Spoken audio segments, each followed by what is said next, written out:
قدرمندو کتونکو تاسو ته موږ اکثر وایو چې زموږ سره د فتنې خلاف ودرېږئ خو تاسو نه منئ. صحیح ده، راځئ نورې خبرې پرې بیا کوو، خو دا راسره لږ وګورئ. راځئ او د خپلو موقفونه اړولي شوي نه یو په یو دغه باندې او نور چې کوم دی نو د هغه وخت نه موږ د پارټۍ سره روان یو. اوس خو عمران خان صاحب هم پکې راغی، نو دا خو داسې یو مقدس او پاک سړی دی چې د ده که زه د ده مشابهت د صحابه کرامو سره وکړم نو هم زه به ګناهګار نه شم، ځکه چې دا ډېر پاک سړی دی او کوم کارونه چې کړي دي نو دا ټول یې د دې ملک د مفاداتو دپاره کړي دي.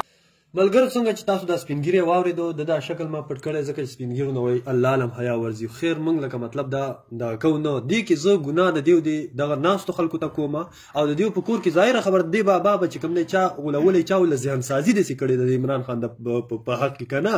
لکه مطلب دیو کور کې به خامخا د بنوسي بچي به هغو به ورته په موبایل کې راړولی چې دا وګوره نن یې داسې وکړه وغسې څنګه چې په علماو پسې پروپیګنډې مشهورې دي داسې دا سړی چونکې په سوشل میډیا وایرل دی، سوشل میډیا باندې بس لکه خلکو دغه کړي نور خو دا فتنه ده. نو تاسو ته موږ دا همیشه دا غږ کوو چې دې فتنې خلاف زموږ سره ودرېږئ. بل پاتې شو دغه بابا ته به زه ووایم چې صحابه کرامو ته لږ تاریخ وګوره، بیا ته د دغه تشبیه د صحابو څه کوه. دا په خپله وایي چې د شپېتو کالو پورې زما چې کوم د ایمان نه و دله پوره کل ایمان نه ورځي او ته لکه مطلب د دې تشبیه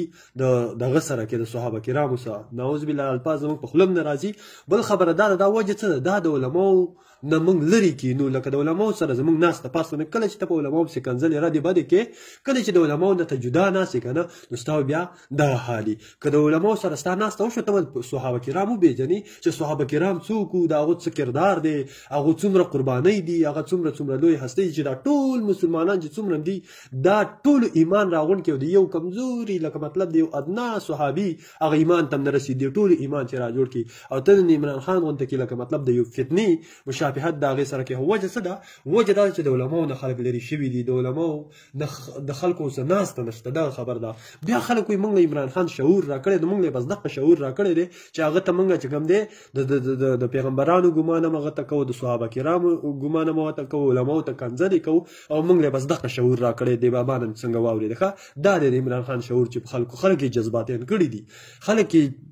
کم حد ته ورسول. بیا خلک وایي دا فتنه ته نوره څه ده وي، بیا به ځینې خلک وایي چې په دې کې د عمران خان څه ګناه ده. د عمران خان پکې دغه ګناه ده چې هغه همیشه غول په خپله هم خوړلي دي او په نورو خلکو هم چې کوم دی خوړلي دي. کنټینر د پاسه کمې خبرې کړي دي، کله وایي 1,40,000 پیغمبران دنیا ته راغلي، نو د هغه هر تقریر کې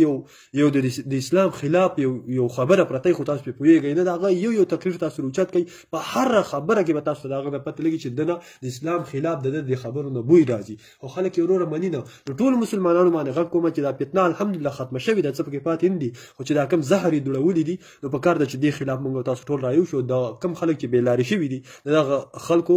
لارې ته راوستلو بیرته کوشش وکړو. نو دا حل دی وروره، موږ باندې به ځان نه هېڅ نه کېږي، هر مسلمان له په کار ده چې دا فتنې چې کوم خلک لکه مطلب د هغو